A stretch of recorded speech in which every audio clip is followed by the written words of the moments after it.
हिमालय की तराई में एक सघन वन था। वन में तरह तरह के पशु पक्षी रहते थे।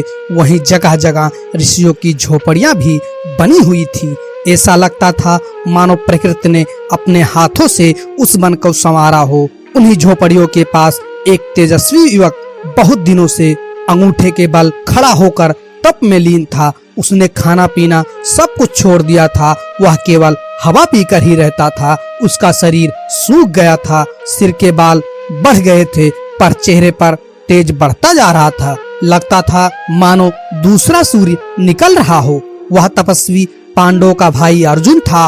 वेद व्यास की सलाह से वह दिव्यास्त्र प्राप्त करने के लिए शिव जी को प्रसन्न करने की चेष्टा कर रहा था, क्योंकि छली षड्यंत्रकारी और पापी कौरवों को हराने के लिए शिव जी की चरण में जाने के अतिरिक्त बेसहारा पांडवों के पास अब कोई चारा नहीं रह गया था। अर्जुन के तप के तेज से आसपास की धरती जलने लगी। झोपड़ियों में रहने वाले ऋषि मुनि घबरा उठे। वे अर्जुन को समझाने लगे कि वह ऐसा कठिन तप न करे, पर अर्जुन ने उनकी बातों पर ध्यान नहीं दिया।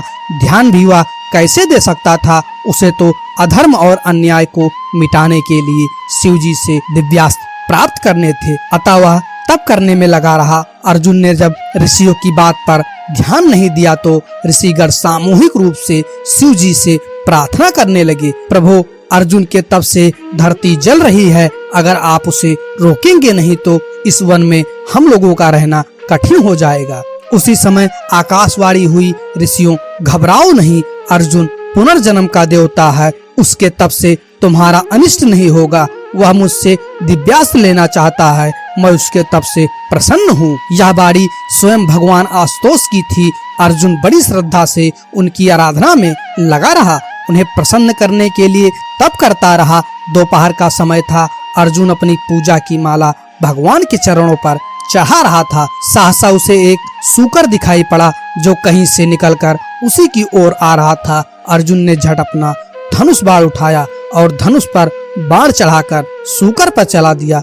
बाण सूकर की छाती में लगा। वह धरती पर गिरकर कुछ देर तक तड़प कर सदा के लिए सो गया। अर्जुन के बाण के साथ ही साथ सूकर की छाती में एक और भी बाण लगा था। वह बाण एक किरात का था जो दूर से सूकर का पीछा करता हुआ आ रहा था। सूकर जब धरती पर गिरा तब अर्जुन और किरात दोनों सूकर के पास जा पहुँचे। अर्जुन ने कहा, सूकर की मृत्यु उसके बाण से हुई है, पर किरात ने उसकी बात का विरोध किया। उसने कहा, नहीं, सूकर की मृत्यु अर्जुन के बाण से नहीं, उसके बाण से हुई है। सूकर की मृत्यु को लेकर अर्जुन और किरात में विवाद होने लगा। दोनों ही एक दूसरे की वीरता को ललकारने लगे। बातों ही बातों में अर्जुन का क्रोध भड़क उठा। वह किरात पर बाण चलाने लगा। अर्जुन ने किरात पर कई बाण चलाए, पर उसके सभी बाण किरात के शरीर से फल की तरह लग लग कर नीचे गिर पड़े।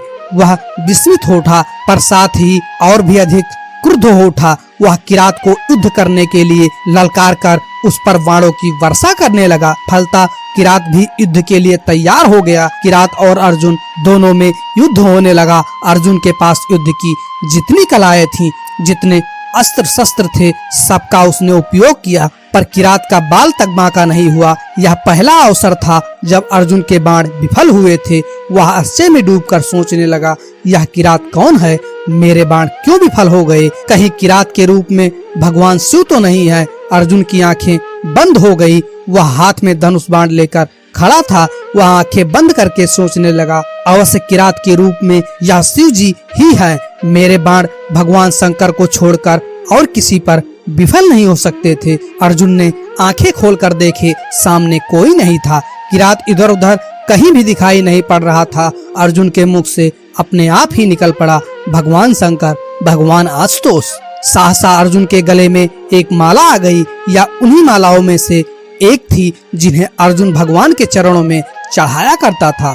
अर्जुन को विश्वास हो गया कि किरात के रूप में भगवान शिव ही उसके शरीर की परीक्षा ले रहे थे। अर्जुन का मन शक्ति और श्रद्धा से भर गया। वह पुलकित होकर भगवान शंकर की प्रार्थना करने लगा। भगवान आशुतोष प्रसन्न हो उठे।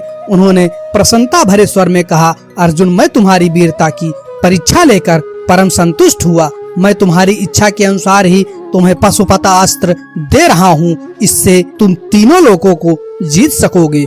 अर्जुन का उद्देश्य पूर्ण हुआ। महाभारत के पन्नों से प्रकट है कि अर्जुन ने भगवान शंकर के दिए हुए अस्त्रों से ही महाभारत के युद्ध में विजय प्राप्त की थी। सृष्टि के इतिहास में शैर और नवेद से शिव जी को संतुष्ट करने वाला अकेला अर्जुन ही है। अतः उसकी वीरता की कहानी प्रलय की छाती पर भी लिखी रहेगी। अगर ये कहानी आपको अच्छी लगती है, प्लीज लाइक करें, शेयर करें और इस चैनल को सब्सक्राइब करके अपने भाई का सपोर्ट करें। Thank you. जय माता दी, जय श्री कृष्णा, जय हिंद दोस्तों।